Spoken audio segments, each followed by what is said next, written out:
మనకి అయోధ్యలో ఇంకొకసారి మళ్ళీ వస్తుందేమో, త్రేతాయుగంలోకి వెళ్తామేమో అన్నట్టుగా అంత అందమైన నాకు అనిపిస్తుంది. దేవుడు అనేది ప్రేమ, దేవుడు అనేది దయ, దేవుడు అనేది రక్షణ. భక్తికి అసలైన అర్థం తెలియజెప్పేలాగా గురువులు కానీ తల్లిదండ్రులు కానీ ఇప్పుడు ఉన్నారంటారా? ఇప్పుడు తల్లులు మంగళసూత్రాలు వేసుకోవడం మానేశారు అనుకోండి, దాన్ని చూసి పిల్లలు ఏం చేస్తారు? తల్లి మంగళసూత్రం వేసుకుంటూ ఉంటే పిల్ల పీచు ప్రతి ఒక్కరూ ఖురాన్ చదవాలి అని ఒక రూల్ చాలా స్ట్రిక్ట్ గా ఉంటుంది. వాళ్ళకి ఒకటే ఉంది, మనకు మనసుకు నచ్చే సౌందర్య లహరి ఉంది, శివానంద లహరి ఉంది.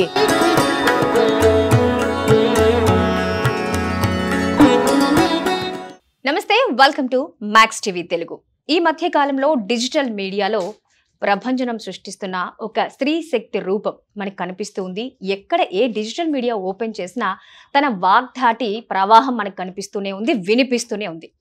ఏ వర్గం ప్రజలకైనా, ఏ వయస్సు వారికైనా, అటు ఆధ్యాత్మిక పరంగాను ఇటు నిత్య జీవితంలో మనం ఎలా మెలగాలి అనే విషయాలకి సంబంధించి ఎటువంటి జంకు బొంకు లేకుండా ప్రతి విషయాన్ని ప్రస్ఫుటంగా మనకు అర్థమయ్యేలా వివరిస్తున్నారు. మరి ఆ శ్రీ శక్తిమూర్తి మరెవరూ కాదు, Virinchi hospital vice chairman Kompalli Madhavilatha గారు. మరి ప్రస్తుతం ఆ శ్రీ శక్తి రూపం మన ఎదురుగా ఉంది. ఆవిడని అడిగి మరిన్ని విషయాలు ఇవాళ మనం తెలుసుకుందాం. నమస్తే అండి. నమస్కారం. కార్యక్రమానికి స్వాగతం.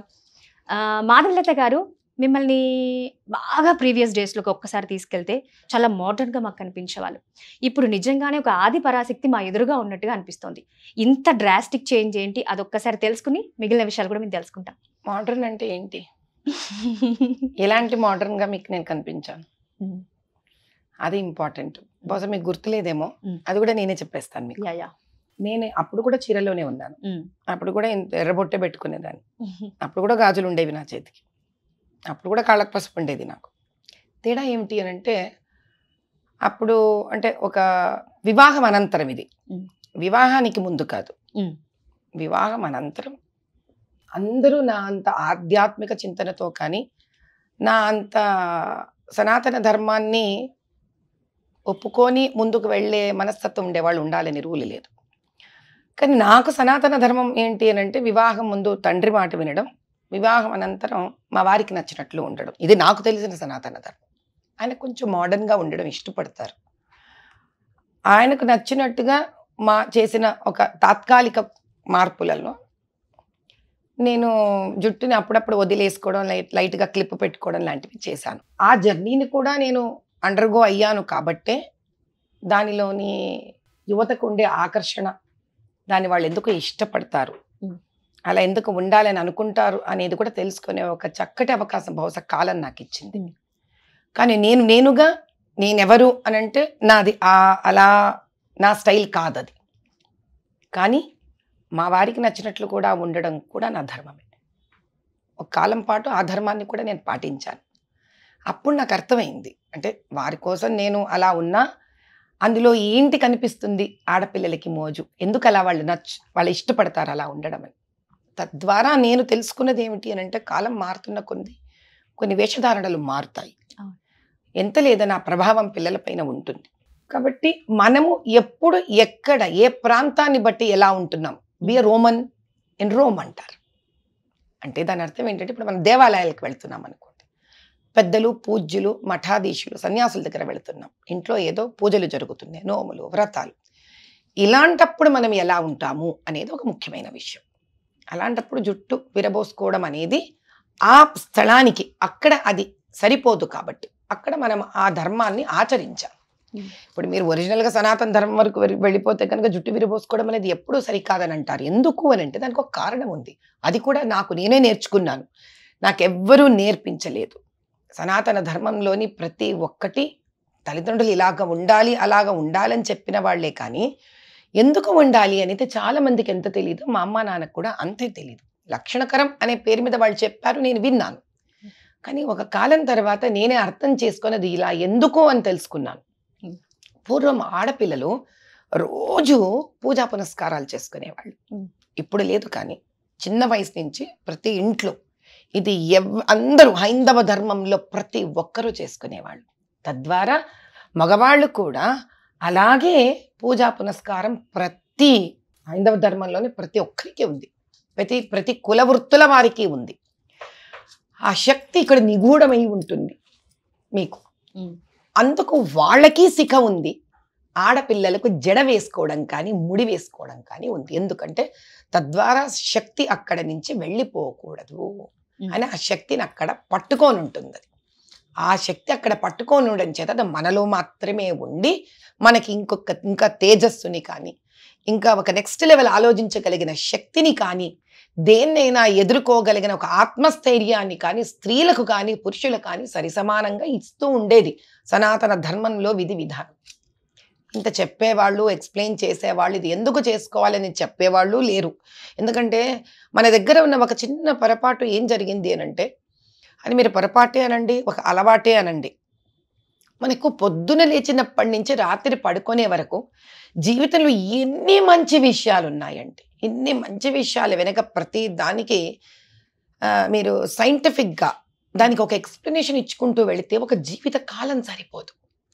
అందుకే ప్రశ్నించకుండా పెద్దల మాట సద్దన్నం మూట అనే ఒక విధి విధానంలో వాళ్ళు చెప్పడం మనం చేయడం అనేది జరిగింది. ఒకసారి ఎప్పుడైతే పాశ్చాత్య నాగరికత మనలోకి వచ్చేసిందో ప్రశ్నించడం అనేది విద్యాభ్యాసంలో ఉండింది కానీ మనకి జీవన విధానంలో లేదు. మనకు ప్రశ్నించడం ఉండింది, విద్యలో ఉండింది. విద్య నేర్చుకుంటే ఎందుకు ఇది ఇట్లా, ఎందుకు అది అట్లా అంత ప్రశ్నించారు కాబట్టి జ్యోతిష శాస్త్రమే కానివ్వండి, రసాయక శాస్త్రమే కానివ్వండి, గణిత శాస్త్రమే కానివ్వండి, మ్యాథమెటిక్సే కానివ్వండి, మన దగ్గర కనిపెట్టిన వాళ్ళు కనిపెట్టని వాళ్ళు లేరు. ప్రశ్నించాము కాబట్టి బైబిల్లో ఈ రోజుకి భూమి గుండ్రంగా ఉంటుందని వాళ్ళు చెప్పట్లేదు. ప్రశ్నించాము కాబట్టే మనం మనుషులకి నాగరికత రాని రోజుల్లోనే భూమి గుండ్రంగా ఉంటుందని చెప్పేశాం మనం అప్పటికే గురువు అనే గురుగ్రహం ఉంది, శుక్రగ్రహం ఉంది, శనిగ్రహం ఉంది, ఎన్ని గ్రహాలు ఉన్నాయని చెప్పేశాం మనం అప్పుడే. ఏం తల్లి? కాబట్టి చంద్రుడు భూమి చుట్టూనా భ్రమణం చేస్తాడని, ఆయన గుండ్రంగా ఉంటాడని కూడా చెప్పేశాం మనం. భూమి సూర్యుడి చుట్టూ కాబట్టి సూర్యుడి చుట్టూ తిరుగుతుందని కూడా చెప్పేశాం. అంటే ప్రశ్నించడం ఉండింది మనలో, అద్భుతంగా ఉండింది. ఎక్కడ అవసరమో అక్కడ ఉండింది, ఎక్కడ అనవసరమో పెద్దవాళ్ళు చెప్పేశారు, మనం చక్కగా విని ముందుకు వెళ్ళిపోదామని ఉండింది. కాబట్టి విద్య, సాంప్రదాయము, సంస్కృతి అనే సంపదతోటి ఈ భారతదేశము భారతదేశము బంగారు భూమి కింద రాణింపబడింది. అనవసరమైన వాళ్ళకి ఆకర్షితమయ్యింది. కానీ మీరు అన్నట్టుగా ప్రశ్నించడం అన్నట్టుగా అంటే స్మార్ట్ యుగం వచ్చేసింది అంతా. పిల్లలు ఇప్పుడు ఏది ప్రశ్నించాలో అది మానేసి అనవసరమైన విషయం ఏదైనా చెయ్యండి ఇది మంచి అని అంటే ఎందుకు చెయ్యాలి అనే ప్రశ్న ఇప్పుడు తలెత్తుతుంది. మీరు అన్నట్టుగా ఏది ప్రశ్నించాలో అది మానేసి అనవసరమైన విషయాలు ఎక్కువ చర్చిస్తున్నారు. మీరు అన్నట్టుగా యువత కూడా పెడదారిన వెళ్ళడానికి, పాశ్చాత్య సంస్కృతి అలవాటు చేసుకోవడానికి ప్రధాన కారణం ఏంటి? ఏవి వాళ్ళ మీద ఎక్కువ ప్రభావం చూపిస్తుంది? ఈ పిల్లలు అమ్మా నాన్నలు ఫస్ట్ తెచ్చేసారమ్మా దాన్ని.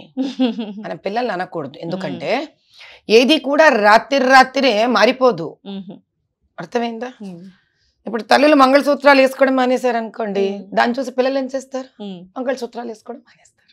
తల్లి మంగళసూత్రం వేసుకుంటూ ఉంటే ఎక్కడో చోట పిల్లలు వచ్చి రాజీ పడతారమ్మా, నువ్వు మరి అంత పెద్ద తాడు వేసుకుంటున్నావు, నీకు కొంచెం సన్న తాడు వేసుకోవచ్చా, కాన్వర్సేషన్కి వస్తారు. వాళ్ళు చూసే తల్లులే వేసుకోకపోతే వీళ్ళు ఏం చేస్తారు? తల్లి పసుపు రాసుకుంటుందండి. ఇప్పుడు పిల్లలు చూస్తారు రోజు ఆ తల్లి పసుపు రాసుకుంటూ.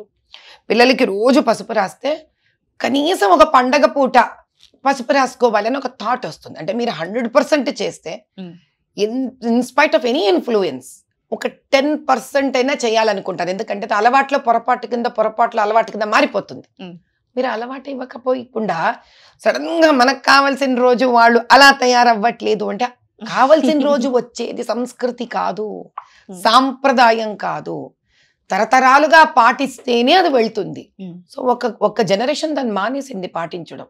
ఆ జనరేషన్ లో ఈ రోజు ఈ కాలం ఈ తరం అనే పిల్లల ముందు తరం మానేసింది దాన్ని. సో బహుశా వాళ్ళని ముందు మనం ప్రశ్నించాలి. మాధవీలత గారు, కొన్ని వేల ఏళ్ల సంవత్సరాల క్రితం నుంచే మనం రాముని పూజించడం మొదలు పెట్టాం. ఇప్పుడు ఎన్నో ఏళ్ల తర్వాత కళ సాకారమై ఇప్పుడు భవ్యరామ మందిరం చాలా అందంగా నిర్మించబడింది. చాలా కళకళలాడుతోంది. నిత్య కళ్యాణం పచ్చతోరణంలాగా. అంటే ఇప్పటి వరకు తిరుపతి మాత్రమే మనం అంత ఇదిగా చూసాం. ఇప్పుడు మనకి అయోధ్యలో ఇంకొకసారి మళ్ళీ వస్తుందేమో, త్రేతాయుగంలోకి వెళ్తామేమో అన్నట్టుగా అంత అందమైన నాకు అనిపిస్తుంది. కానీ ప్రస్తుతం ఉన్న యువతకి ఇది ఏ విధంగా ఉపయోగపడుతుంది అంటారు? దేవుడు ఉపయోగపడడం ఏంటమ్మా, అసహ్యంగా ఈ ప్రశ్ననే నాకు నచ్చలేదు. దేవుడు ఎప్పుడు ఉపయోగపడడమ్మా. అమ్మా నాన్న ఉపయోగపడరు, దేవుడు ఉపయోగపడరు. దేవుడు అనేది ప్రేమ, దేవుడు అనేది దయ, దేవుడు అనేది రక్షణ, దేవుడు అనేది మన సంస్కృతి, దేవుడు మన సాంప్రదాయం, దేవుడు మన సనాతన ఘని. అంతే. ఇంట్లో మనం దేవుణ్ణి పెట్టుకొని పూజ చేస్తాం, ఏం ఉపయోగపడతాడని పూజ చేస్తామా? తల్లిదండ్రులు మనల్ని కన్నారు, మనం ఉపయోగపడతామని వాళ్ళు మనల్ని కంటారా? అలా కన్న తల్లిదండ్రుల్ని మనం ఆదరించాలి, వాళ్ళు ఉపయోగపడతారని వాళ్ళని ఆదరిస్తామా? ఈ భూమి ఏ రోజు దేవుడు ఉపయోగపడతాడని దేవుణ్ణి మనం ఆదరించలేదు. తల్లి, తండ్రి, గురువు, దైవము, అందులో భాగంగా మన దేవుడు.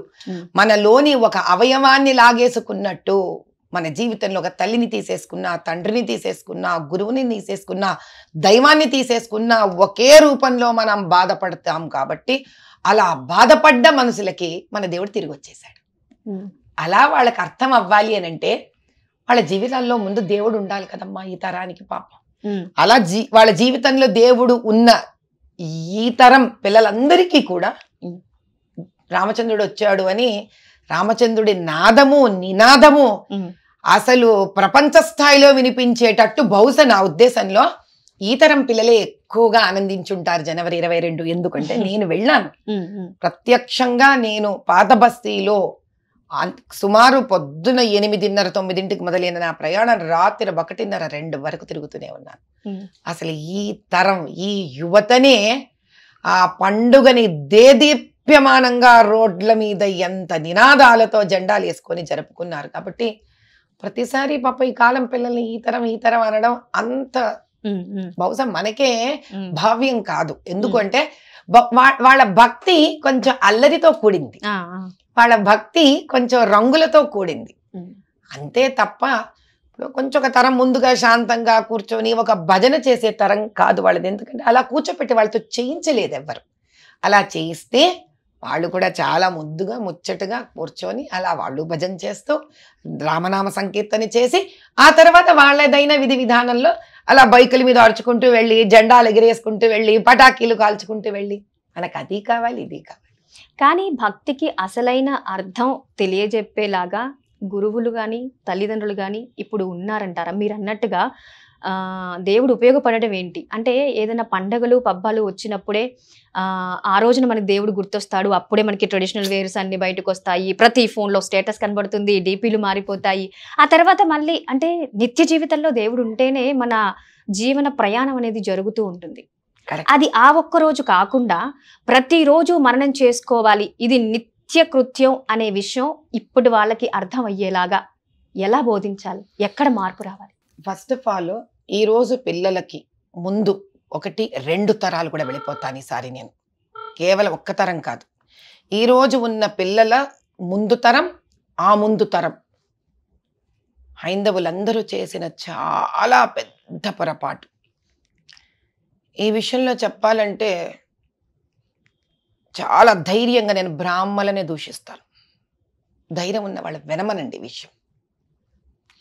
ఒక మంచి సంస్కారం పట్టుకొచ్చింది బ్రాహ్మలే, అనవసరమైన ఆధునికతను పట్టుకొచ్చింది బ్రాహ్మలే, మెడలో మంగళసూత్రాలను ముందు తీసేసింది బ్రాహ్మలే, పసుపులు రాసుకోవడం మానేసింది బ్రాహ్మలే, మెట్టలు తీసేసింది బ్రాహ్మలే.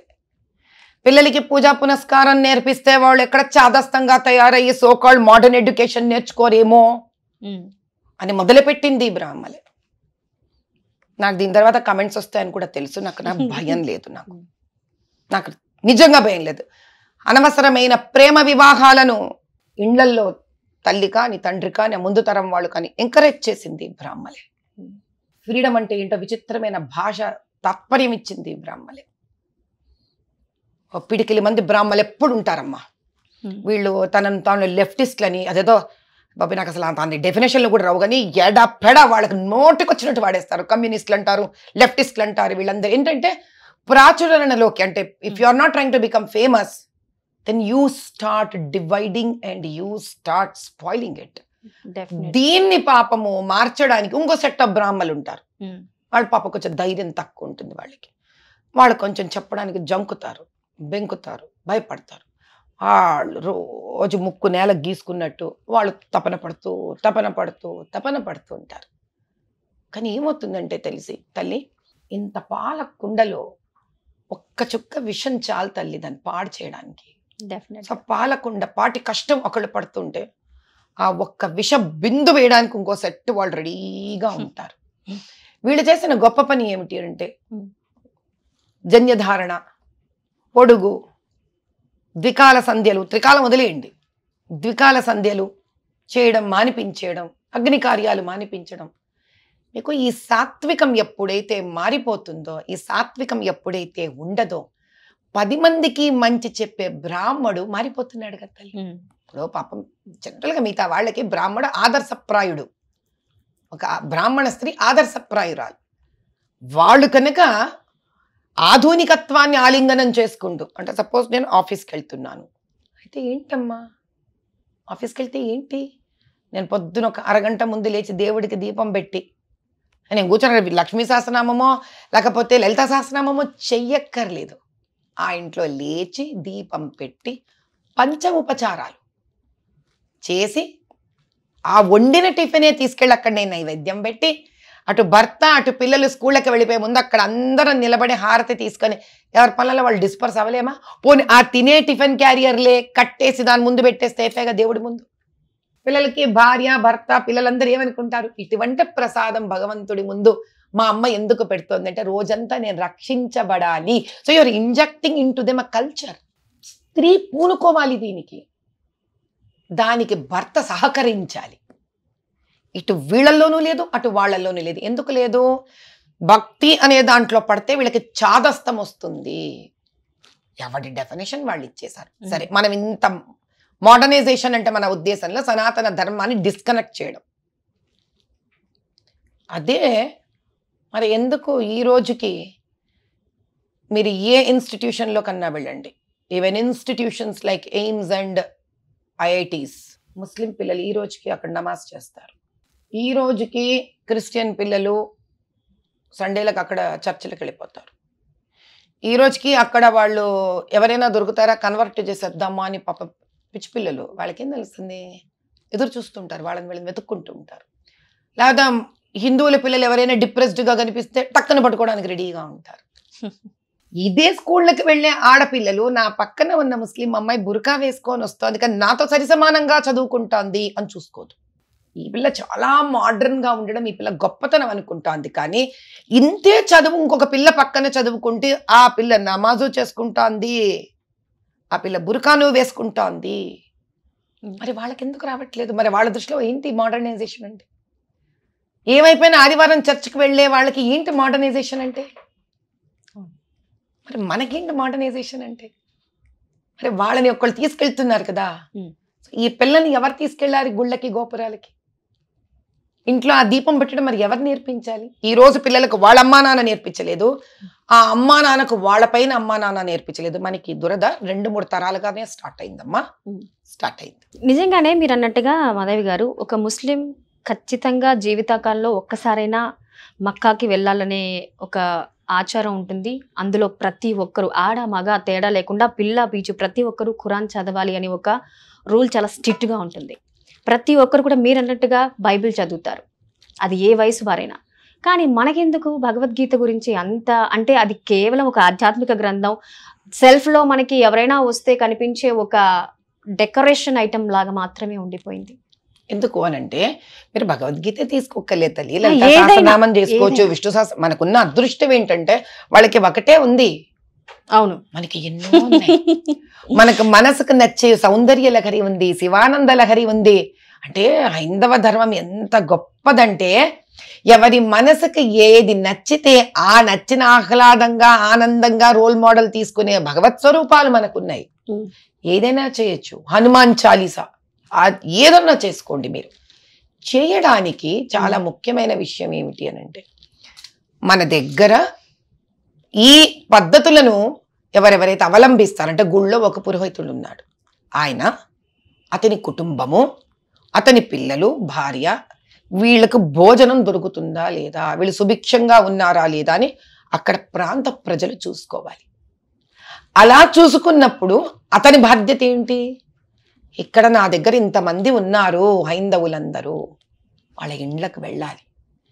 మీ ఇంట్లో పిల్లలు ఇంతమంది ఉన్నారా, ఈరోజు శుక్రవారం పూట పూజ జరుగుతోంది, చిన్నపిల్లల్ని తీసుకొని మీరు రండి.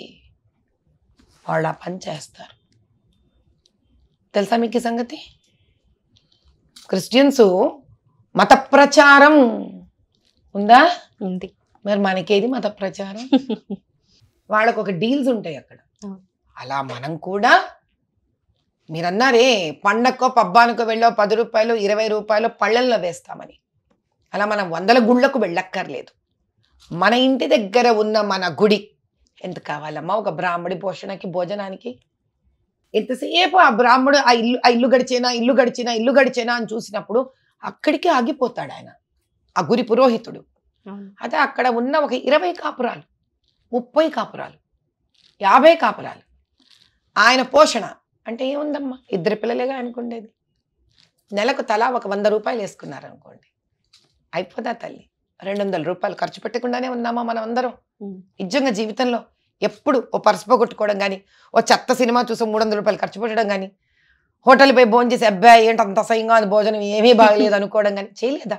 మనకు వద్దు అనుకుని తృణీకరించిన డబ్బుని కూడా 200 రూపాయలు 250 రూపాయలు అక్కడ ఉన్న కుటుంబాలన్నీ కనుక వేసుకోగలిగితే అటువంటి బ్రాహ్మణుడికి కూడా మత ప్రచారం చెయ్యాలనే ఆశ కలుగుతుంది. ఎందుకు ఇప్పుడు మత ప్రచారం చేసుకోవాలి మనం కూడా అంటే, మనం ఒకప్పుడు అవసరం లేని మత ప్రచారంలో పెద్దవాళ్ళ మాటలు విని ముందుకి వెళ్ళిపోతున్న మన జీవన విధానాలలో పాశ్చాత్య నాగరికత రావడం వల్ల దాది సడలిన భయము, సడలిన నష్టం వచ్చేసింది మనకి.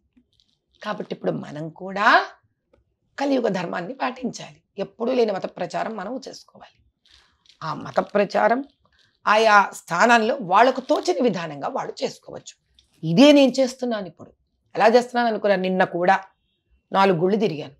ఒక గుళ్ళో కరెంట్ లేదు, కూర్చున్నాను అక్కడే, భజన చేయడం మొదలు పెట్టాం మేము 7-8 మంది వెళ్ళి. మీరు నమ్మరు, ఆ కరెంటు లేకపోయినా 12 మంది పిల్లలు వచ్చారు అక్కడ మా దగ్గరికి. ఆ చీకట్లోనే వచ్చారు పిల్లలు. నేను భజన చేస్తుంటే నాతో పాటు భజన చేశారు వాళ్ళు. కరెంట్ వచ్చింది, ఇంకొంతసేపు చేశారు. మా దగ్గర ఏదో దూద్ పేడ ఉండింది, పిల్లలందరికీ ఇచ్చేసాను, తీసేసుకోండారా అని. ఫిర్కా బాతే అమ్మా అని అడిగారు. అది పిల్లలంటే.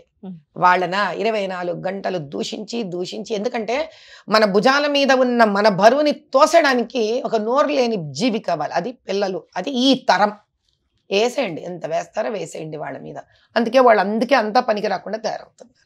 అమ్మ, అసలు సనాతన ధర్మం అనేది ఎప్పుడు మొదలైంది? హిందూ ధర్మం, సనాతన ధర్మం రెండు ఒకటే. సనాతనం అంటే చాలా పాతది. అంటే ఈ మధ్యకాలంలో మీరు అన్నట్టుగా ఇంతకు ముందు చెప్పినట్టుగా సోకాల్డ్ కమ్యూనిస్టులు కానీ లేదంటే వీళ్ళందరూ కూడా భగవంతుని వ్యతిరేకించడానికి మూల కారణం మీరు ముందే సమాధానం చెప్పేశారు, బ్రాహ్మలే కారణం అని. అంటే ఎక్కడైతే అందరు బ్రాహ్మలు కాదు, కానీ ఒక రూల్ అనేది, అంటే సరదాగా చెప్పుకునే ఒక కథని మీకు ఎగ్జాంపుల్ గా చెప్పి నేను మిమ్మల్ని ప్రశ్న అడుగుతాను. ఒక 3 మతాలకి సంబంధించిన వ్యక్తులు కష్టాల్లో ఉన్నప్పుడు వాళ్ళ దేవుళ్ళని ప్రార్థిస్తున్నారట. అల్లా అనగానే తను వచ్చి ముస్లింని కాపాడట, క్రీస్తుని పిలవగానే తను వచ్చి కాపాడట. హిందూకి సంబంధించి ఎవరిని పిలవాలో అర్థం కాక అందరినీ పిలుస్తున్నాడట. రాముణ్ణి, కృష్ణుణ్ణి, గణపతిని, ఇంత 3 దేవతని పిలుస్తుంటే ఒకళ్ళు చేస్తారని ఎవరు రాలేదు అని చెప్పి దాన్ని ఒక వ్యంగ్యమైన కథ కింద మలిచారు. ఎవరమ్మా ఇందులో ఎంత ఇదిగా ఉన్నా అంటే పెద్దలు ఎవరమ్మా, పెద్దలు కూడా చెప్పాలి కదా. సో అంటే ఎక్కడో బుక్ లో చదివారు, దాని ఒక కామెడీ లిస్ట్ లో కూడా ఒక భగవంతుడికి సంబంధించింది రావడం, దాన్ని వీళ్ళు చూసి నవ్వుకోవడం అనేది చాలా అపహాస్యంగా అనిపించింది. ఇది కూడా జోకేనా అనిపించింది. అందులో హిందువులు కూడా నవ్వుంటారేమో మనకు తెలీదు. కానీ నిజంగానే రూల్స్ విషయానికి వస్తే చాలా స్వేచ్ఛగా చర్చిలకు వెళ్ళిపోతున్నారు. ఆడ, మగ, పిల్ల, పీచు ఎవరు ఇది ఉండదు. మసీదులకు వచ్చేటప్పటికి ఆడవాళ్ళకి నిషేధం అయినా కూడా మసీదు బయట ఉంటారు, ఇళ్లలో నమాజు ఖచ్చితంగా సాయంత్రం చేస్తారు, మానరు. ఎలాంటి కష్టం ఉన్నా నమాజు మానరు. గుళ్ళలోకి వెళ్ళడానికి ఇది వరకటి రోజుల్లో దళితులని లేదా ఇదని ఇలాంటివి ఏవైనా రూల్స్ వల్ల మేము ఇందులోకి మాకు ఇలా లేదు కాబట్టే మేము తిరగబడ్డాము అనేది ఒక కమ్యూనిజాన్ని దానికి ఒక రూపు మార్చి ఇప్పుడు ఎవరైతే పద్ధతిగా పూజలు చేస్తున్నారో వాళ్ళని కూడా వెనక్కి మరల్చేలా ప్రతి విషయంలో. అంటే నేను ఒక రివ్యూ ఒకటి చూశాను సోషల్ మీడియాలో, ఎవరు అనేది నాకు తెలీదు వ్యక్తి, బట్ ఏంటి రాశారు, సినిమాకి సంబంధించింది కాబట్టి తప్పులు మాత్రమే చూద్దాం అనుకున్నాం. కానీ సినిమాలో ఈ విషయాన్ని కూడా ఇలా రాయొచ్చు అని నాకు అసలు మైండ్ అసలు పనిచేయలేదు. ఈ మధ్యకాలంలో వచ్చిన మహేష్ బాబు కొత్త మూవీకి సంబంధించి ఒక రివ్యూ అది. అందులో విషయం ఏంటంటే అందరూ అది హిట్ ఆఫ్ ఫట్ అనేది మాత్రమే చూస్తారు, లేదంటే ఎవరికి నచ్చిన కోణంలో వాళ్ళు చూస్తారు. డాన్సులు కొంతమంది చూస్తారు, హీరోయిన్ డ్రెస్సులు చూసే వాళ్ళు చూస్తారు, ఇది మాత్రమే అని సినిమా. కానీ సినిమాలో కూడా ఒక మతాన్ని ఎలివేట్ చేసేలాగా అందులో ఉన్న కొన్ని వ్యాంప్ క్యారెక్టర్స్కి క్రిస్టియన్ పేర్లు పెట్టారు. ఇది మీ కుల గజ్జి అని చెప్పి డైరెక్టర్ని వీళ్ళని ప్రతి ఒక్కరిని ఇది చేసిన ఇందులో ఇంత అర్థం ఉందా అంటే ప్రతి సినిమా తీసుకుంటే ఎక్కడ అక్కడ క్రిస్టియన్ పేర్లే జూలీ అని రోసి అని ఇలాంటివి పెడుతూ ఉంటారు. అంటే మా మతానికి సంబంధించిన వాళ్ళు ఇంత నీచమైన ఇదా, మీకు సంబంధించిన వాళ్ళు ఉన్నతులా అన్నట్టుగా. అంటే అందులో ఆ కోణం చూడొచ్చా అనేది నాకు నిజంగా క్వశ్చన్ మార్క్ లాగా అనిపించింది. సినిమాని ఇలా కూడా చూడొచ్చా అని ఆ రివ్యూ చూసాక. మీరేమంటారు దీనికి సంబంధించి? అందుకని 4-5 ప్రశ్నలు ఉన్నాయి. తప్పకుండా నాకు అన్నిటికీ సమాధానం. ముందు ఎక్కడికి వద్దామంటే క్రిస్టియన్స్ పిలిస్తే జీసస్ వచ్చారు, ముస్లింలు పిలిస్తే ప్రార్థిస్తే అల్లా వచ్చారు, కానీ హైందవులు పిలిస్తే మాత్రం ఎవరూ రాలేదు. అంటే వంతులు వేసుకుంటున్నారట భగవంతుడు. అంటే రాముడు వస్తాలే, కృష్ణుడు వస్తాలే అని ఇలా ఇలా. అదే మరి బీబీ నాంచారమ్మ ఎవరిని పిలిచిందమ్మా తెలుసా నీకు? బీబీ నాంచారమ్మ కథ తెలుసా? అవును. ఎవరిని పిలిచి? మరి అల్లా ఎందుకు రాలే బీబీ నాంచారమ్మ పిలిస్తే? అదే కదా ఆ విషయాన్ని మరి ఎలా వాడెవడో వాడెవడో ఇది వేసిన వాడికి వాడు వేసి ఉంటే వాడిని ఫస్ట్ తెలుసుకోమని దానికి వాడు ఏం చేయాలి తెలుసా? బీబీ నాంచారమ్మ తెలుసుకోవాలంటే వాడు హిందువు అయితే ఇది కనుక హిందువు వేసి ఉంటే బీబీ నాంచారమ్మ ఎవరిని ఆరాధించిందో అక్కడికి వెళ్ళి తెలుసుకోవాలి కదా. భగవంతుడిని ఆరాధించింది ఆవిడ. సో వీడు ఫస్ట్ అక్కడికి వెళ్ళిపోవాలి. వీడు భూమికి సగం భారం తగ్గిపోతుంది. ఒకవేళ ఇది ముస్లిం వేశారనుకోండి, అంతకు ముందు హిందూతోనే మొదలు పెడతాను. నాకు ఏ మతంతో సంబంధం లేదు, నాకు వ్యక్తులతోనే. నాకు వాడిని కూడా అల్లా గారి దగ్గరికి వెళ్ళిపోమని చెప్పు, ఆయన ఇస్తారు సమాధానం. అలా ఒకవేళ మనం క్రిస్టియన్ మతం కనుక వస్తే జీసస్కి కూడా భారతదేశ పర్యటనకు వచ్చాడు. ఆయన అపోస్టిల్స్ కూడా భారతదేశ పర్యటనకు వచ్చారు క్రిస్టియన్ మతాన్ని ఇక్కడ వ్యాపింపచేయడానికి. ఏ వాళ్ళ దేశాలు గొడ్డుపోయాయా? సరిపోలేదా? లేదా అక్కడ ఎవడో రెడీగా లేడా? ఇక్కడికి ఎందుకు వచ్చారు వాళ్ళు? ఎందుకు అని అంటే వీళ్ళకి ఇష్టం వచ్చిన కథలు రాయడానికి, వీళ్ళకి నోటికి వచ్చినట్టు మన భగవంతుల గురించి రాయడానికి మన దగ్గర త్యాగరాయ స్వామి ఉన్నారు, తులసీదాస్ గారు ఉన్నారు, పండరీబాయి ఉంది, ఆంజనేయ స్వామి లాంటి భక్తుడు ఉన్నాడు, ఎన్నో కథలు ఉన్నాయి. వీళ్ళకి చెప్పాల్సిన అవసరం నాకు లేదు. ఎవరు సమాధానం చెప్పుకుంటారు సంజాయిషి అని అంటే బలహీనులుగా అనుకున్న వాళ్ళకి చెప్తారు. కాబట్టి వీళ్ళకి నేను సమాధానం ఇవ్వను, సంజాయిషీలు ఇవ్వను. నేను చెప్పేది ఒకటే, హైందవులు ఏ రోజైతే వాళ్ళ మీద అడ్డమైన వెధవలు ఇలాంటివి రాస్తారో, నోరు మూసుకొని హైందవులు ఉంటారో వీళ్ళు ఇలాగ పెట్టరిగిపోతుంటారు. అది హైందవుడైనా సరే వేరొకడైనా సరే. ఇంకొకసారి మన ధర్మం గురించి మాట్లాడే హక్కు అధికారం ఏది వాడికి ఇవ్వకూడదు. మతం అనేది మన స్వగతం, మన సొంత విషయం. అది ప్రతి హైందవుడి సొంత విషయం. మనం ఎవరిని అడగట్లేదే, నువ్వురా నా దగ్గర చేరు, నువ్వుదా హైందవుడు వేయిపోని మనం ఎవరిని అడగట్లేదే. అంతే హుందాగా ఒకడు మన జోలికి రాకూడదు. వస్తే వాడికి సమాధానం చెప్పి తీరవలసింది మనదైన విధి విధానంలో. రెండోది దళితులు అన్నారు మీరు. ఇక్కడ బ్రాహ్మణ పాత్ర చాలా చాలా స్వల్పం, కానీ అందరు బ్రాహ్మణులే అంటారు. ఎందుకో మీకు చెప్తాను విషయం. ఇది జమీందారీ సిస్టంతో వచ్చిన విషయం, బ్రాహ్మణంతో వచ్చిన సమస్య కాదు ఇది. గ్రామాలలో మీరు కనుక మొన్న రీసెంట్గా నాకు తెలిసి ఒక సినిమా వచ్చింది తల్లి, తెలంగాణ రజాకారు మూమెంట్ మీద జగపతి బాబు గారు నటించారు అందులో. ఆ సినిమా పేరు నాకు పెద్దగా గుర్తులేదు. మీరు కనుక ఆ సినిమా చూస్తే జమీందారు పాత్ర పోషించారు, ఈయన పటేలా పాత్ర ఏదో పోషించారు. ఎవరు? జగపతి బాబు గారు. వారిని ఏమనట్లేదు, పాత్ర పోషించారు. ఎందుకంటే నాకు ఇంకా వేరే విధి విధానం గుర్తుకు రావట్లేదు సినిమాని గుర్తు తెచ్చుకోవడానికి. ఆయన దగ్గర ఒక కరణం చేసే వ్యక్తి ఉంటాడు, కరణీకం. కరణీకంలో ఏంటి అని అంటే వీళ్ళ పొలంలోంచి ఇంత భాగం, వాళ్ళ పొలంలోంచి ఇంత భాగం కొట్టేయడమే వాళ్ళ పని. ఎందుకంటే అలా చేయకపోతే వాళ్ళకి భుక్తి ఉండదు. వీళ్ళు బ్రిటిష్ కాలంలోనే బ్రాహ్మణులను కొంతమందిని తీసుకొని నియోగించారు వీళ్ళని ఈ కరణీకం పనికి. వాళ్ళకి ఇదే పని చేయించారు. వాళ్ళకు మాట్లాడే హక్కు లేదు. కాలం క్రమేణా వాళ్ళ మాట వినడమే కదా వీళ్ళ పని. ఇలా చిన్న చిన్న చిన్న రైతుల దగ్గర నుంచి భూమిని అడ్జస్ట్ చేసుకుంటూ దేవుడు మాన్యాల కింద కానీ జమీందారు మాన్యాల కింద కానీ వేసేసుకొని అక్కడి జమీందారులకు వెళ్ళిపోయేవి. ఆ సినిమా మీరు చూడండి ఒకసారి, చాలా చక్కగా చూపించారు. అక్కడ ఆఖరిలో ఆ కరణం కూడా బాధపడతాడు, నేను ఏం చేయలేనురా, ఇలాంటి దుర్మార్గము ఫ్యూడలిజం అది పోవాలని కోరుకుంటున్నాను నేను కూడా. కాబట్టి గుళ్ళల్లో కూడా రానివ్వంది గుడి పురోహితుడు కాదు. ఎందుకంటే వాడమోహం వాళ్ళకేముంది, ఆ రెక్కాడితే కానీ డొక్కాడదు వాళ్ళకి. 2 పూట్ల భోజనం కూడా ఉండదు వాడికి సరిగ్గా. వాళ్ళ పిల్లల్ని చదివించుకోలేరు వాళ్ళు. కానీ ఈ బ్లేమ్ ఎప్పుడు, ఈ నేరం ఎప్పుడు బ్రాహ్మణుల మీదే పడింది. What is very important is, బ్రాహ్మణులకు తెలుసు భక్తి ఏంటో తెలుసు. నేను ఒప్పుకోను, దళితులు గుళ్ళకు రాకూడదనేది చాలా అసభ్యకరమైన ప్రవర్తన. అసలు దళితులు ఏంటి, ఎవరు ముందు ఏంటి, ఎవరు వెనకేంటి? భగవంతుడికి అది చెప్పాలనే కదా తల్లి, భగవంతుడు క్షత్రియంలోకి ఆయన జన్మనందాడు, బ్రాహ్మణులోకి జన్మనందాడు ఆయన. అది చెప్పడు. వీళ్ళంటారు ఎందుకు ఇంత దేవుళ్ళు అని అంటారు కదా. అందుకే దేవుళ్ళు చాలామంది లేరు మనకి, శక్తి మనకి ఒక్కటే, పరబ్రహ్మస్వరూపం పరాదేవత ఒకటే మనకి శక్తి. దానికి స్త్రీత్వం ఉందని నమ్ముతున్నాం మనం. అటువంటి శక్తి స్త్రీ రూపంలో పురుష రూపంలో భూమి మీద ఎన్నోసార్లు అవతరించింది. దేనికిరా అంటే కేవలం చెప్పడానికి, అయ్యా నా దృష్టిలో మీరందరూ ఒకటే, కుల వృత్తులు ఉన్నాయి తప్ప మీలో విభేదాలు లేవు. భక్తి దేవుడు వచ్చే వరకు మనందరికీ గుడ్డుకి వెళ్ళే హక్కు అధికారం ఉంది, లేకపోతే ఎవరికీ లేదు. గర్భాలయం అంటారా, దానికి ఒక, ఇప్పుడు డాక్టర్ ఉన్నారమ్మా, నువ్వు డాక్టరే సర్జరీ చేస్తాడు కానీ ఎవడ పడితే వాడిని సర్జరీ చేసేస్తా అంటే కుదరదు కదా. అలా కొన్ని నియమనిష్టలు, కొన్ని జీవన విధి విధానాలతో పెట్టి ఆ గర్భాలయంలోని దైవానికి ఒక శక్తి ధారపోస్తూ ఉంటే ఆ గర్భాలయంలో ఆ గడప దాటి అందరికీ ప్రవేశం ఉంది.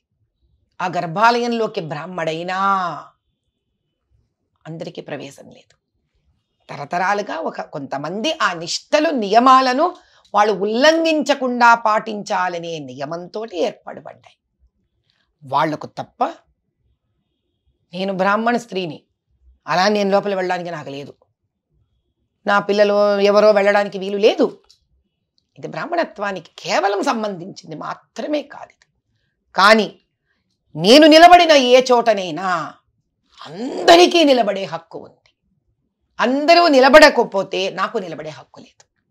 దళితులది వేరే స్టోరీ. కాబట్టి ఇది మధ్యకాలంలో మనం సనాతన ధర్మానికి హైందవత్వానికి దీన్ని ఆపాదించకూడదు తల్లి. అధర్మం ఇది, లేదు, లేనే లేదు. సరే, ఇప్పుడు మళ్ళీ ఇంకో కొత్త మూడవ ప్రశ్న వేశారు మీరు. క్రిస్టియన్ పేర్లతో పెట్టి చేస్తుంటే ఇలా కూడా ఆలోచించొచ్చా, అలా కూడా ఆలోచించొచ్చా?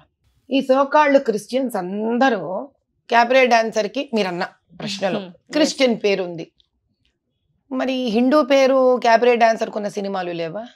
లేవా? ముస్లిం పేరున్న క్యాబరే డాన్సర్ల సినిమాలు లేవా? ఉన్నాయి కదా. రౌడీ డాను హిందూ పేరుతో ఉంది, ముస్లిం పేరుతో ఉంది, క్రిస్టియన్ పేరుతో ఉంది. ఏమీ లేదమ్మా, నేను చెప్తా చూడు. తోచనమ్మ తోడుకోడు పుట్టింటికి వెళ్ళిందంట, ఏమి పని పాటు లేకుండా కూర్చొని వ్యర్థంగా. ఎక్కడ దొరుకుతుందా? ఈ మధ్య అన్నపూర్ణికి అందరం కాస్త గొంతెత్తంగా, ఇప్పుడు వీడికి కావాలి ఒక రీజన్ గొంతెత్తడానికి. ఏమిటది? ఏదో పేరు, క్రిస్టియన్ పేరుతో పుట్టినవాడే క్యాబరే డాన్సర్ అవుతున్నాడా? కాదు, ఏదో పేరు ఉండాలి. ఇప్పుడు ఆ పేరు తీసేయండి, ఇంకో పేరు పెట్టండి, ఏం పోయింది అక్కడ? ఇప్పుడు ఆ జీవన వృత్తి విధానాలు ఉన్నాయి అక్కడ రకరకాలుగా. దాన్ని మనం అర్థం చేసుకోవలసిన విషయం ఏమిటి అని అంటే, క్రిస్టియన్ మతం గురించి ఏమన్నా వాళ్ళు చెప్తున్నారా, దూషిస్తున్నారా క్రిస్టియన్ మతాన్ని అనేది ఏమన్నా ఉంటే వాళ్ళు చూసుకోవాలి తప్ప, అన్నపూర్ణిలో అలాగా దూషిస్తున్నారు మనని, మతాన్ని దూషించారు, హైందవత్వాన్ని దూషించారు, అక్కడ సనాతన ధర్మాన్ని దూషించారు. అంతే తప్ప వాళ్ళు కూడా పేరుగా ఇక్కడ ఏమన్నా ఉండేది అబ్బే ఐ డోంట్ థింక్స్. అది ఊరికి ఏంటి అంటే వాళ్ళకి ఒక పాపులారిటీ కావాలి, కాంట్రవర్సీస్ కావాలి. కాంట్రవర్సీ రాగానే హ్యాపీగా ఉంటుంది, వాళ్ళకి పేరు వచ్చేస్తుంది. బస్ పాపం ఏమన్నా సినిమా వాళ్ళు ఇబ్బంది పడి వాళ్ళకి ఏమైనా డబ్బులు ఇచ్చుకుంటూ ఉంటారేమో, మరి ఇలాంటివి ఏమైనా ఉంటాయేమో, వాళ్ళని కష్టపడితే వాళ్ళు ఏమైనా వీళ్ళను నోరు ముంచడానికి డబ్బులు ఇస్తారో, ఏమో ఉంటాయి కదమ్మా ఈ కాలంలో. తప్పకుండా. ఎందుకంటే లేకుండా ఆ ప్రశ్న అడగడానికి కూడా కారణం ఏంటంటే, నేను అలా అంటే చదివి ఒక చదువుకున్న అమ్మాయిలో ఇలాంటి ఆలోచన వస్తుందంటే ఒక క్షణం మనం ఆలోచించే రీతిగా ఆ పోస్ట్ ఉంది అని అన్నప్పుడు ఎంత ప్రభావం చూపిస్తుంది అన్నప్పుడు, అంటే లేని వాడికి కూడా అలాంటి ఆలోచన కల్పించడం. ఇప్పుడు వీడొక్కడే చెడిపోవడం కాకుండా ఇంకో 10 మంది 100% అలా ఉంటుంది కదా. లేదమ్మా, దీనికి మిగతా కోతులంతా తెలుసుకోవాల్సింది ఏంటి అని అంటే, బాబు ఇలాంటి వాళ్ళు ఇప్పుడు చాలా మంది ఉండే సమాజం అయిపోయింది ఇది. కాబట్టి మనం అట్లాంటి వాళ్ళని పట్టించుకోకుండా మన పని మనం చేసుకుంటూ వెళ్ళాలి. వీళ్ళు స్వార్థపరులు, సమాజాన్ని నాశనం చేసేవాళ్ళు వీళ్ళు అని తెలుసుకోవడం ముందు సభ్య సమాజానికి ముఖ్యం తల్లి. ఇప్పుడు సభ్య సమాజంలోని వాళ్ళందరూ తెలుసుకోవాల్సింది ఏంటంటే, ఎవరైతే అర్థం పర్థం లేకుండా సనాతన ధర్మాన్ని కనుక ఇబ్బంది పెడుతూ ఉంటే, లేకపోతే వాళ్ళ మతాల పేరు పెట్టుకొని అర్థం పర్థం లేని ఇబ్బందులు తయారు చేస్తుంటే, బాబు ఇవి మనకు సంబంధించినవి కావు, మన జీవితంలో మనం మంచి చెడు మనం చూసుకొని ముందుకు వెళ్ళిపోగలగాలి అనేది నేర్చుకోవాల్సిన కాలం వచ్చింది. ఎందుకంటే మీకు ఒక చిన్న ఎగ్జాంపుల్ ఇస్తాం. మనం రోడ్డు మీద పోతున్నాం, ఎవరికో దెబ్బ తగులుతుంది, ఎరా పాప 2-3 ఆగుతారు అంతే, నాకెందుకు లేని వెళ్ళిపోతాం. దానికి వెళ్ళిపోతాం, దీనికి ఎందుకు వెళ్ళిపోకూడదు? దీనికి ముందు వెళ్ళాలి, దానికి వెళ్ళకూడదు. ఇది నా ఉద్దేశం. తప్పకుండా. అమ్మ, మనకి హిందూ ధర్మంలో నిజంగానే మీరు ఇంతకుముందు అన్నట్టుగా జనాలందరికీ కంఫర్టబుల్ కావాలన్నమాట ఏదైనా. అలా మనకి నియమాలు లేదంటే పూజకి సంబంధించిన నిష్టలు ఎక్కువ ఉండడం వల్లే పక్క మతాలకి తొందరగా వెళ్ళిపోతున్నారా? అంటే శుభ్రంగా ఏదో ఒక సింపుల్గా ప్రేయర్ చేసేసుకోవడం, లేదా ఏదో ఒక బుక్ చదివేసి మొక్కుబడిగా చేసేసుకోవడం, ఇలాంటివి అలా ఆ కంఫర్టబులిటీస్ కోసం వీళ్ళు పక్కకి వెళ్తున్నారని అనుకోవాలా? ఎంతవరకు? రోజుకి 5 సార్లు నమాజ్ చేయడం ఏం ఈజీ తల్లి, అది సులువుగా కనిపిస్తుందా మీకు? ఏమైపోయినా ప్రాణం పోయినా ప్రతి ఆదివారం టంచనగా వెళ్ళి 1.5 కూర్చోవాలి, 2 గంటలు. అది ఏం సులువు తల్లి, మనకే ఈజీ వే అవుతుంది. మనకి ఎంత ఈజీ తెలుసా? ఏం అక్కర్లేదు. శుక్లాం వరదరం విష్ణుం శశివర్ణం చతుర్భుజం ప్రసన్నవదనం ధ్యాయే సర్వ విఘ్నోపశాంతయే అంటే వినాయకుడికి చాలు. మీరు ఏమనక్కర్లా.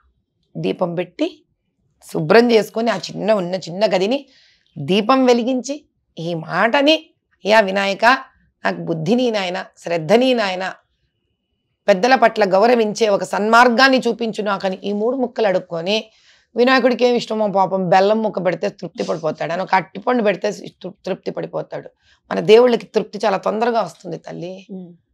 చాలా మంచి దేవుళ్ళు మన దేవుళ్ళు. కానీ వీటినే చాలా ఆడంబరం చేసేసారు కదమ్మా ఇప్పుడు. ఎవరు చేయలేదమ్మా, మీకు అదే చెప్తాను. మీకు ఇంత దీని కాంప్లికేటెడ్ లైఫ్ స్టైల్ ఉండింది, బాగా కాంప్లికేటెడ్ లైఫ్ స్టైల్ ఉండింది బ్రాహ్మణ ఇళ్లలో. వాళ్ళకి ఈజీ వే అవుట్ కావాల్సి వచ్చింది. వాళ్ళు ఎప్పుడైతే లైఫ్ ని ఈజీ చేసేసుకుందామని ప్రయత్నించారో వాళ్ళని చూసి మిగతా వాళ్ళందరూ కూడా ఇప్పుడు రోజుకి కనీసము పొద్దున్నే లేచి అనుష్ఠానం చేసి సంధ్యవార్చి ఏమ్మా ఇది ఎంత లేదన్నా మీకు 1 గంట ఒక అంత 30-35 మినిట్స్ తర్వాత మళ్ళీ పూజ చేసుకొని, వివాహితుడైన ఒక మగవాడు అవివాహితుడైన పిల్లవాడేంటి అవన్నీ చేసుకొని మడిగా ఆచారంగా భోంచేసుకొని చేసుకొని బయటికి రావాలి ఆ పిల్లవాడు. టైం మనం షార్ట్ కట్లు కొట్టాం దీనికి.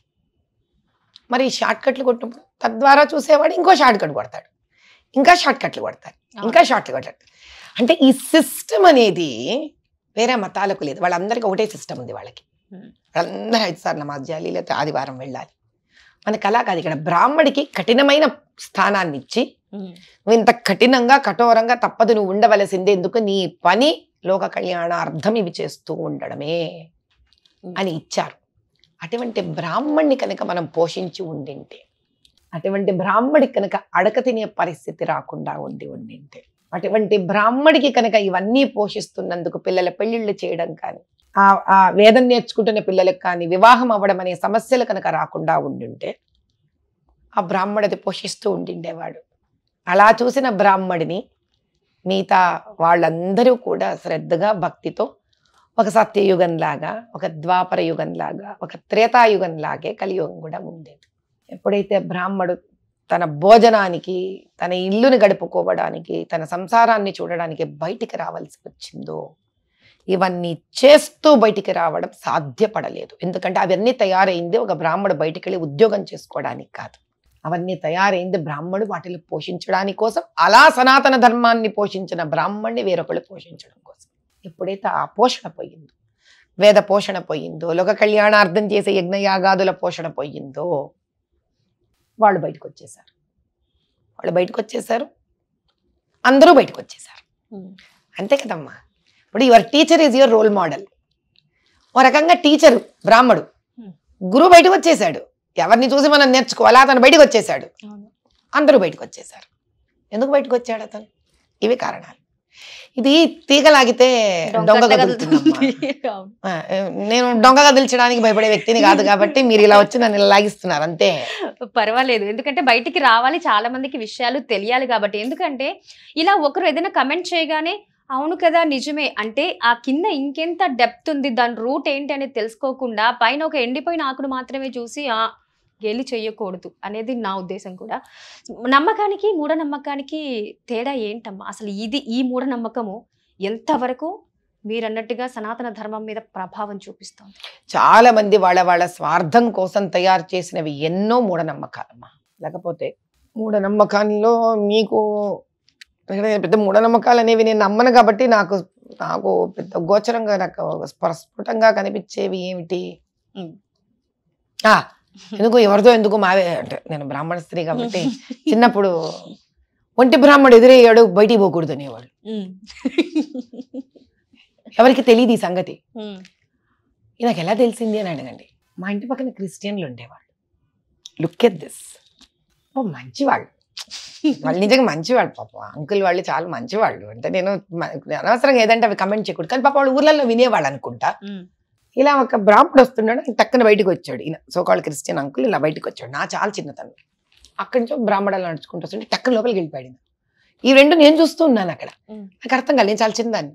ఏంటి అంకుల్ ఎలా లోపలికి వెళ్ళిపోయారంటే మా ఒంటి బ్రాహ్మడమ్మ వస్తే ఎదురుపడకూడదు అంటాను.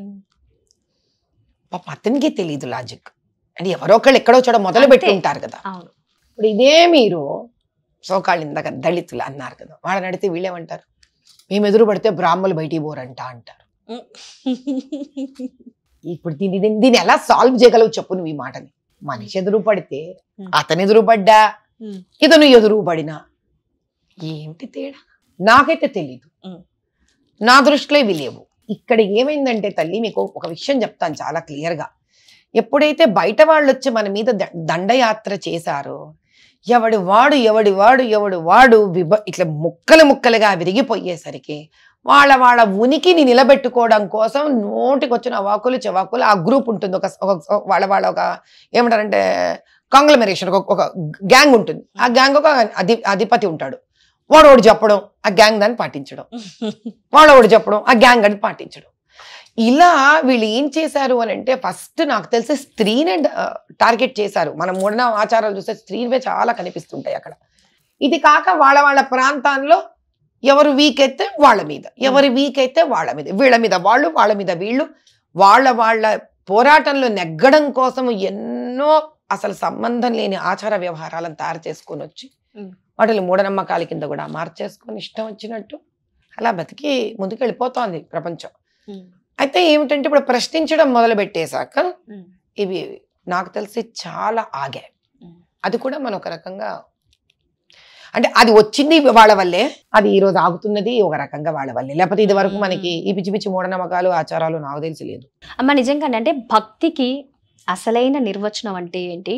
ఈ మధ్యకాలంలో ప్రతి ఒక్కరి చేతిలో స్మార్ట్ ఫోన్ ఉండేప్పటికీ ప్రతి సోషల్ మీడియాలో ఏం జరుగుతుంది, వాళ్ళకి ఎలా ఓపెన్ చేయాలనేది తెలిసి చదువుకున్న వాళ్ళు, చదువుకోని వాళ్ళు ఒకే రకంగా మొబైల్ ఫోన్ యూస్ చేస్తున్నారు.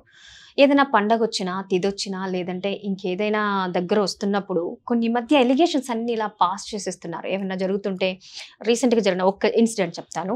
ఒక్కడే అబ్బాయి ఉన్న తల్లి ఎవరైనా ఉంటే 2 అబ్బాయిలు ఉన్న వాళ్ళ దగ్గరికి వెళ్ళి గాజులు వేయించుకుంటే కీడు పోతుందంట, ఈ సంవత్సరానికి ఈ పండగకి కీడు వచ్చింది, ఇలాంటివన్నీ ఒక రూమర్ లాగా అలా స్ప్రెడ్ చేస్తున్నారు. అందులో నిజంగానే ఇలాంటి వాస్తవాలు ఉంటాయా? వీటిని స్టాప్ చేయటానికి నిజంగా ఒక భక్తి మార్గాన్ని అలవాటు చేసుకోవడానికి మీరు అన్నట్టుగా మార్గం ఏంటి, కొలవాలి ఏంటి అసలు? మీరు ఇక్కడ దాకా మాట్లాడతారు ఏదో ఈ ఒక గాజు ఏమిటో 2 గాజులు ఏమిటో నాకు తెలియదు కానీ నేను సామాన్యంగా మొబైల్ చూడనమ్మా. అదే నాకు చాలా విసుగు. కానీ అలా చాలా ఉన్నాయండి. కానీ చెప్తా వినండి, నేను ఎదుర్కొన్న ఒక విచిత్రం. ఈ వాట్సాప్లలో తిరిగి మా పిల్లల్ని ఇంట్లో చూసుకున్న రోజులలో కాస్త ఖాళీ టైం ఉండేది నాకు కూడా. ఇంకా కూర్చొని ఏమి తోచపోతే సరే ఎవడెవడు ఏంటి అవాకులు చవాకులు పేలేస్తున్నాడో సరదాగా చూద్దామని చూస్తే కంచి కామాక్షి అమ్మవారి గుడికి అసలు నేను వెళ్ళినన్ని సార్లు అక్కడ ప్రాంతం వాళ్ళు తప్ప వేరొకరు వెళ్ళుంటారో లేదో నాకు తెలియదు. ఎందుకంటే నేను చెన్నైలో చాలా కాలం ఉన్నా. ఓకే. సో అమావాస్య పౌర్ణమి తెల్లవారుజామునే నేను నది సముద్రం ఒడ్డున సైకతలింగ ఆరాధన చేసి దాని సముద్రంలో ఐక్యం చేసి నేను కంచికి వెళ్ళేదాన్ని అమ్మవారి దర్శనానికి. ఇంకేదో బొమ్మ పెట్టేసి ఈవిడ కంచి అమ్మవారు ఇది దర్శించుకోండి, ఇది మీరు 10 మందికి పంపిస్తే మీకు అది ఇది జరుగుతుంది అన్నారు.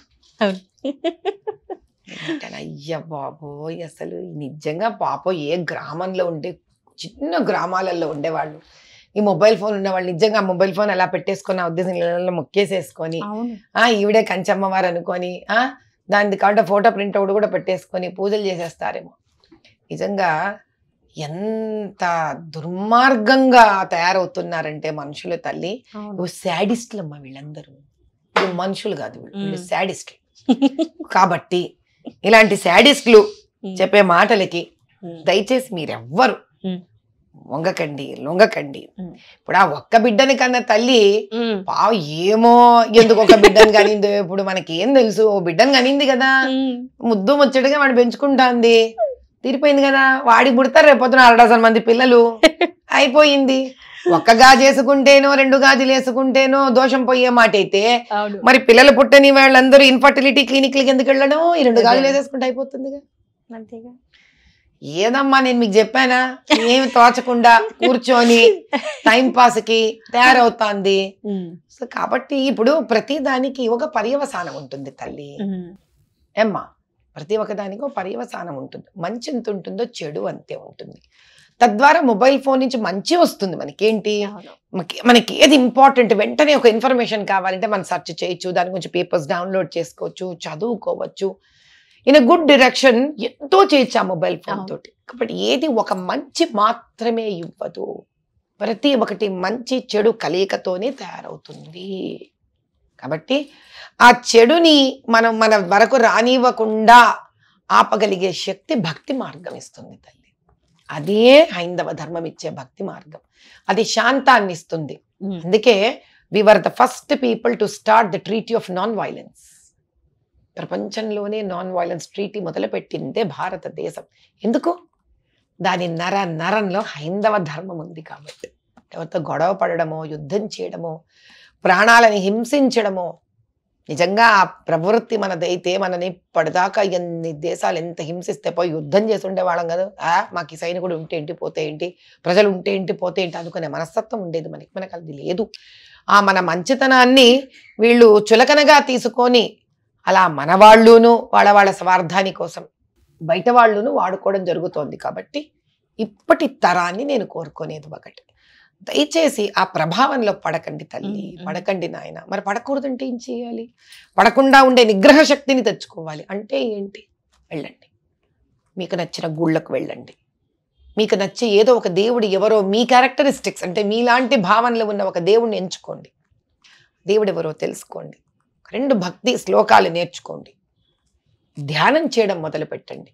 అరగంట మీకోసం, మీ ఔన్నత్యాని కోసం, మీ మానసిక ఆరోగ్యం కోసం కూర్చొని ఆ భగవత్ నామస్మరణ ధ్యానం చేయండి. అక్కడి నుంచి అపారమైన శాంతం వస్తుంది వ్యక్తులకు. అమ్మ, అసలు మీ ఆధ్యాత్మిక ప్రయాణం ఎలా మొదలైంది? అసలు మీకు చిన్నప్పుడు అంటే ఎవరు చెప్తూ ఉండేవారు? ఎవ్వరు చెప్పలేదమ్మా. నాది చాలా విచిత్రమైన కేసు. నేను విచిత్రమైన విషయం, విచిత్రమైన వ్యక్తిని, విచిత్రమైన జీవన విధానం, విచిత్రమైన ప్రయాణం నాది. అందుకే నాకు ఇంత భయం లేదు. అదే విచిత్రం అనిపించట్లేదు మీకు?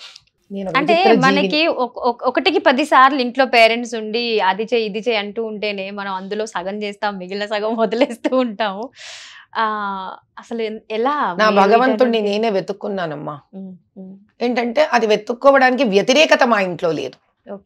సానుకూలత కొంత భాగం ఉండింది, వ్యతిరేకత లేదు మా ఇంట్లో. దైవ భక్తి ఉండింది, దేవుడు అంటే ఇష్టం మా ఇంట్లో. మా అమ్మగారు పాపం చాలా పాతకాలం పద్ధతిలో నోములు వ్రతాలు ఇవన్నీ చేసేవారు. మా నాన్నగారు మినిమం దీపం పెట్టి పూజా పునస్కారం చిన్నగా చేసుకునేవారు. కఠోరంగా ఉండేది కాదు. కానీ నేను వ్యక్తిని అటువంటి దాన్ని, నేనేదో భగవంత్ అన్వేషణలో చాలా చిన్న వయసు నుంచే ఉన్నాను. నేను అదేంటో తెలుసుకోవాలి, అది అసలు దేవుడు అంటే ఏంటి, భక్తి అంటే ఏంటి, ఆనందం ఏమిటి, అదే ప్రపంచం అది అనే ఒక జిజ్ఞాస నాకు చిన్నప్పటి నుంచి ఉండింది. అందుకే నేనుగా అది ఏమిటో తెలుసుకునే ప్రయత్నంలో బహుశా నాకు 6-7 ఏళ్ల నుంచే, ఆ వయసు నుంచే ఉండేది నాకు. కానీ మనిషి సంతృప్తికరమైన జీవితం గడపాలి అంటే ఎలా? తృప్తి ఉండాలి. సంతృప్తికరమైన జీవితం ఉండాలంటే తృప్తి ఉండాలి. తృప్తి అంటే ఏమిటి? మన ముందు 200 పంచభక్ష పరమాన్నాలు ఉన్నా కూడా 200 తినే శక్తి మనిషికి లేదు. ఏంటి, ఒక్కొక్క పీసే. మీరు మళ్ళీ అన్ని కడుపు నిండా తినక్కర్లేదు. ఆ 200లో ఏది తినాలో కూడా ఎంచుకోలేడు మనిషి. మీరు చూసారా ఎప్పుడైనా? మీరు పెళ్లికి వెళ్ళండి, బోల్డ్ ఉంటాయి. మీరు వెళ్ళారా? ఏదైనా ఒక పెళ్లి కన్నా వెళ్ళారా ఈ రోజులా? కనీసం ఒక 30 వంటలు ఉండే పెళ్లికి వెళ్ళారా? మీరు 30 తిన్నారా ఏ రోజన్నా? నాకు నచ్చిన 1-2 చాలు, అయిపోయింది తృప్తి. అంటే అర్థం ఏంటంటే మనిషి కావాలన్నా ఇచ్చినా అన్ని అనుభవించలేడు. 100%. ఒక భోజనం వరకు మనము ఒక వివాహానికి వెళితే 30 వంటలు ఉన్నా మనం 30 తినలేము అనే క్లారిటీ ఉంది కదా. అవును. ఆ 30లో ఈ 5 నాకు నచ్చినవి ఎంచుకునే క్లారిటీ ఉంది కదా. 5 తిన్నాక కడుపు నిండిపోవడం అనే ఒక లిమిటేషన్ ఉందా? ఉంది. అలా ప్రతి ఒక్క దాని మీద మనిషికి వచ్చిన నాడు అదే తృప్తి రావడం. ఆ తృప్తి వచ్చాక సంతృప్తి అంటాడు. అదే అక్కడే ఆ సాటిస్ఫాక్షన్ మిగిలిన విషయాల్లో రావట్లేదు. ఎందుకంటే కడుపు నిండగానే ఒక సైన్ చేస్తుంది. ఇంకా వేద్దామన్నా కూడా బలవంతంగా మన కంటికి నచ్చింది వేద్దామన్నా పొట్ట యాక్సెప్ట్ చేయదు. కానీ మైండ్ కూడా ఏదైనా నచ్చిన వస్తువులో లేకపోతే కొనే దగ్గర ఎందుకు స్టాప్ చేయదు, దీనికి కూడా ఒక సైన్ కావాలి. Very good question. I really appreciate for this question. ఎందుకంటే మనం తెలుసుకోవాల్సింది భగవంతుడు ప్రకృతి ఈ శరీరానికి ఒక లిమిటేషన్ పెట్టి ఎందుకు ఇచ్చాడు అని అంటే ఏదన్నా ప్రాక్టికల్ గా ఉంటే తప్ప మనం ఒప్పుకోం కాబట్టి. అవును. ఆ ప్రాక్టికల్ గా మనకి ఇచ్చే ఒక చక్కటి ఉదాహరణ కడుపు. అలా మెదడుకి నీకు బుర్రకు ఆలోచనకు రావాలంటే నా భక్తిని ఎంచుకోవాలి నీవు. భక్తి అనేది మార్గం, ఇక్కడ అబ్స్ట్రాక్ట్ మార్గం, కనిపించని మార్గం. ఆ మార్గాన్ని ఎప్పుడైతే నువ్వు ఎంచుకొని సాధన చేస్తావో అది బుర్రని ట్రైన్ చేస్తుంది. అది చెప్పడానికి ఫిజికల్ ఎగ్జాంపుల్ ఎంతల్ని. So for everything you need a theoretical example, you need a practical example. Theoretical ఉదాహరణ భక్తి మార్గం, మనసుకి బుద్ధికి లిమిట్స్ తెలియడానికి. ప్రాక్టికల్ ఎగ్జాంపుల్ భోజనము, కడుపు, తద్వారా శరీరానికి ఉన్న శారీరక అవసరాలు. తప్పకుండా అండి. అమ్మ చాలా విషయాలు మాతో మాట్లాడి తెలియని విషయాలు ఎన్నో చెప్పారు. అంటే డెప్త్ మీకు పైన తెలుసుకోవడానికున్నా కూడా దాంట్లో అసలు నిగూఢమైన అర్థాన్ని చాలా చక్కగా మాకు వివరించారు. ధన్యవాదాలమ్మా. సంతోషం. చూసారు కదా, మరి వచ్చే వారం మరికొన్ని విషయాలతో మనం మాట్లాడదాం. Stay tune to max TV Telugu.